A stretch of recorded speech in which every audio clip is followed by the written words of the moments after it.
Good morning, good morning, good morning. Monday market update, Fed Week edition. Thanks for joining us. I've got Nash Paradise, the loan wizard, with me today. I'm Matt Gouget, Matt the mortgage guy. A couple of mortgage professionals just happen to have real estate and mortgage conversations daily for a combined 3+ decades, I believe, if you put us together. What are you, Nash, 20 years?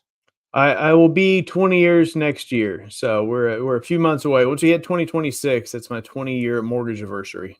Okay, yeah, I got 12 years in. So we We're just good. have these conversations every Monday because, besides news that you may read, that you may or may not understand, we're in the trenches. We're having conversations every single day. And so we want to share with you, the word on the street, if you will. And the word on the street is this week is a big week in mortgage because we got the Fed meeting.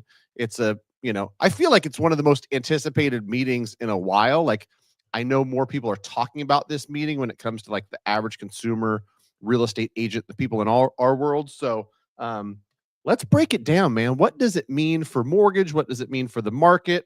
What says you, Mr. Nash Paradise?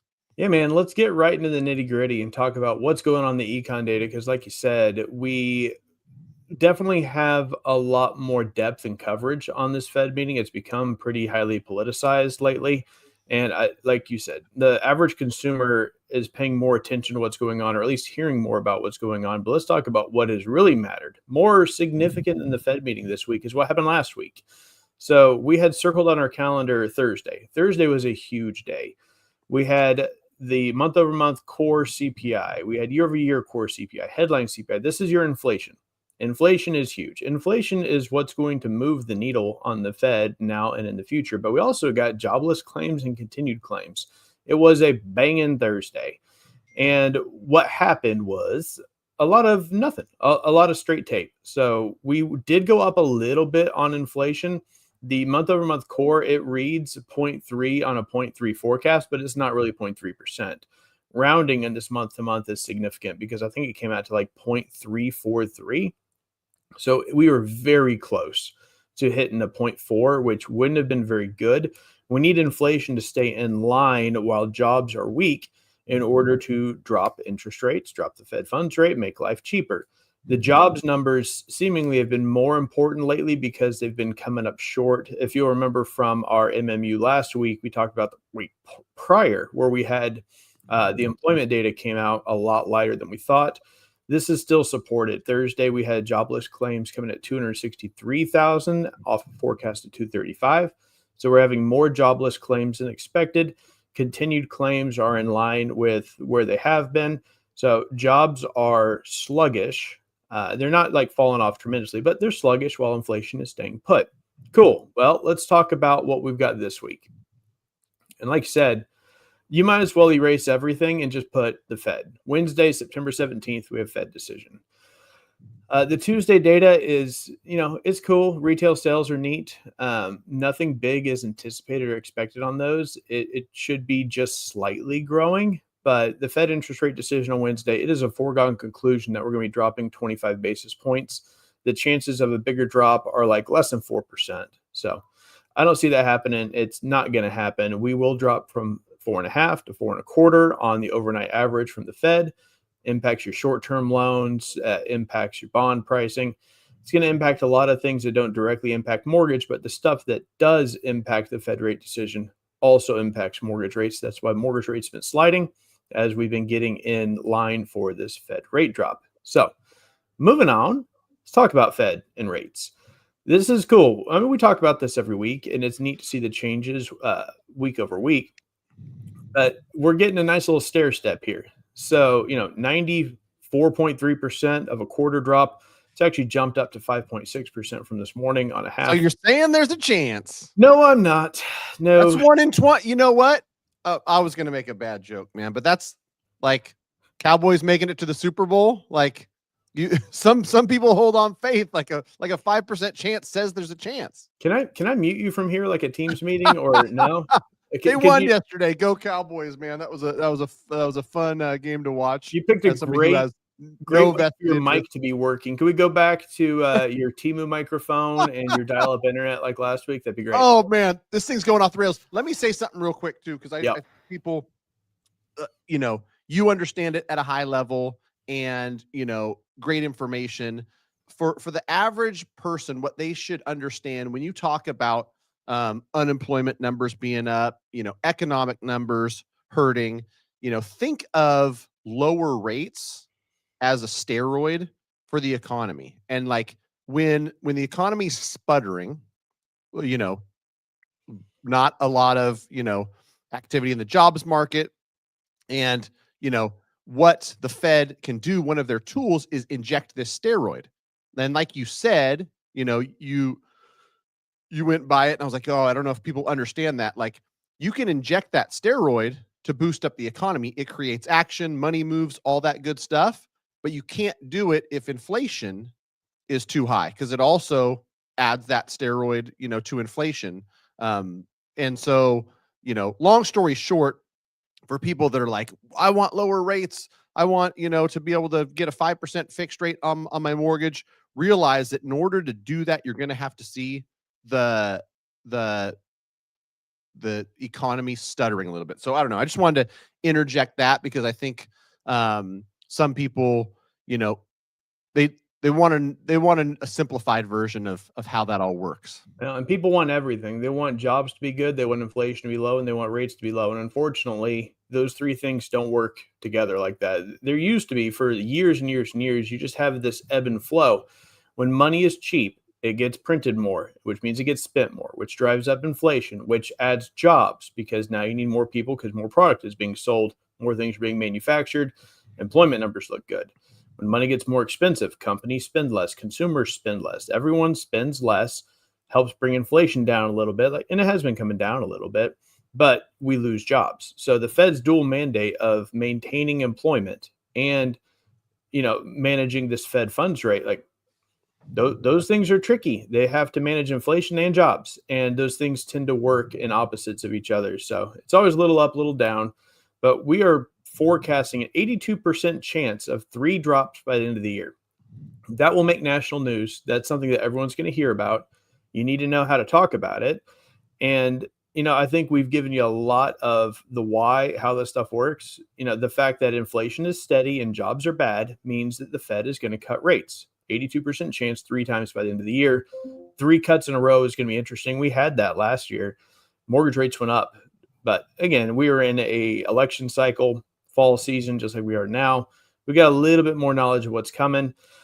So I don't necessarily think mortgage rates are going to shoot up with this. I think we could stay on a flat trajectory. I'd love to see them go lower. We'll see. 10-year Treasury bond is hitting resistance. But from that, looking into next year, another 3 cuts scheduled next year. So 72% chance that we see 6 cuts over the next 12 months-ish. Let's call it 15 months. But through the end of next year, 6 total cuts. It's very interesting. But what people actually care about, what they're here for, is what's going on with mortgage rates. So let's pop slides here. And Maddie, if you want to tell us what we're looking at. Old Mortgage News Daily seems to be the default, which I think is good. The only warning before I jump into rates is realize everyone's scenario is different. If you're getting a DSCR loan, if you're doing investment versus primary, if your credit score is 625 and you're looking at somebody's, rate that's a 780, rates are personalized, but this gives you a good general idea of where the 30-year fixed rate conventional is.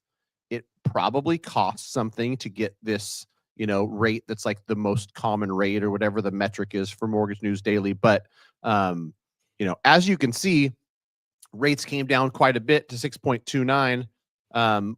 One thing I want to touch on too, because rates are low, a lot of opportunity for people who bought in the last couple of years to refinance.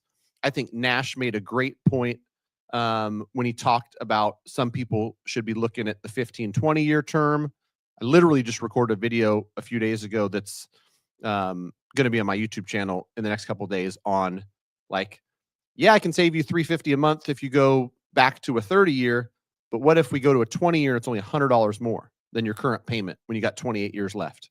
Save 8 years and $200,000, literal scenario that I just went through with the client. So with all that out of the way, in this current moment in time where rates are down, a lot of people are looking at refinance.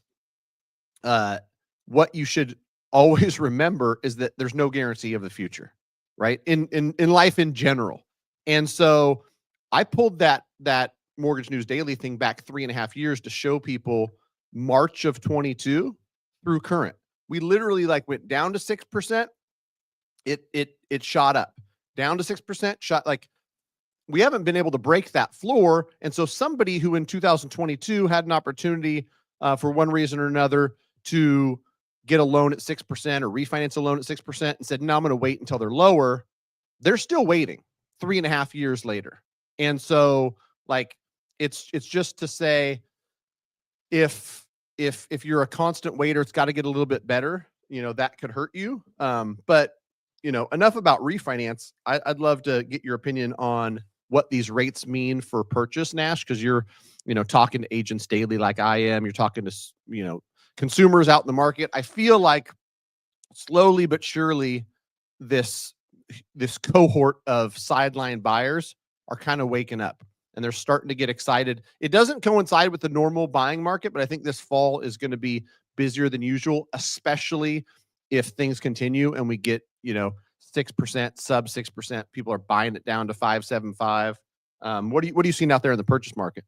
So I would title this as, right person, right place, right time, right now. And I had a couple conversations yesterday, which I normally don't do anything on Sundays, but I had some good referrals from some friends of mine. And, she's a teacher, so it just made more sense to talk yesterday afternoon. And so I'm talking to a lot of people who were already thinking about it, already interested, a lot of first-time home buyers, a lot of people that, would be buying in this fall market if it made sense anyway. The rates where they are, where they've fallen, they're great for the people that already were interested in buying. They have not gone down far enough to push the people that weren't necessarily looking at buying into the market. That's going to take a 30-year fix that starts with the number 5.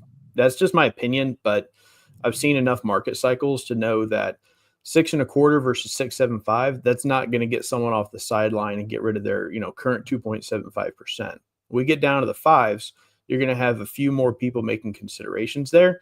We still have markets all across the country that have limited inventory, but the inventory that they have, it has been dropping. It's been sitting. There's lots of availability of credits and concessions on those. So if you can, it's going to look good for a lot of people buying at the right price points in the right markets. But, as disappointing as it is, I don't think agents and loan officers having these conversations right now is not necessarily going to be enough yet as we get into the end of the fall buying season. But if we can get in front of the right kind of people, especially with the Fed rate drop, people think, oh, that affects mortgage rates and now it should be cheaper. So we're going to be having more conversations post Fed drops.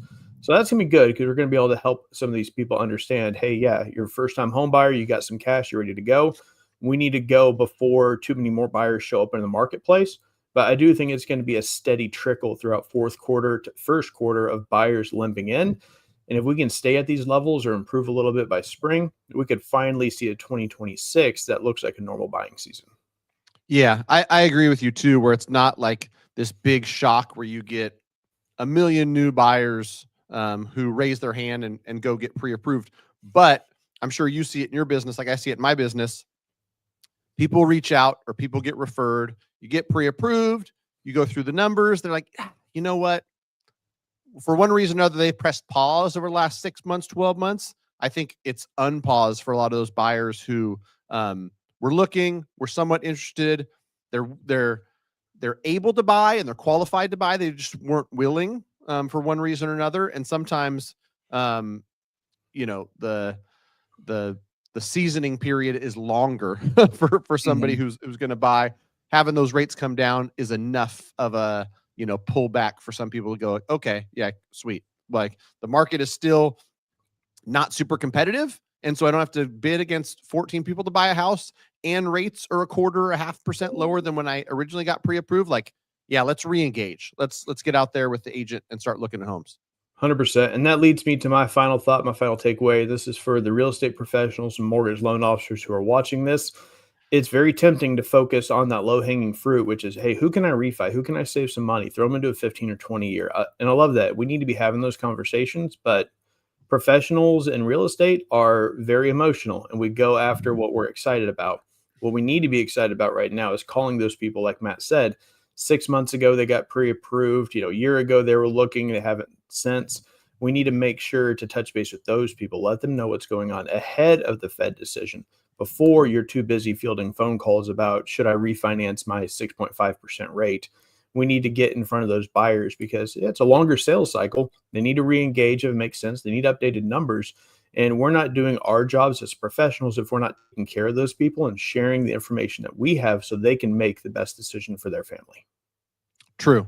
I'm gonna try to do both. I'm gonna try to talk to all the people looking to buy, and also as much refinance as possible while the getting's there. So thanks for your time, brother. We shall meet again next week. Have yourself a fine week. And if anybody needs anything from us, you should be able to find us on the interwebs. We're a Google away. Appreciate you, homie. Yep. Take care. All right. Thanks, buddy.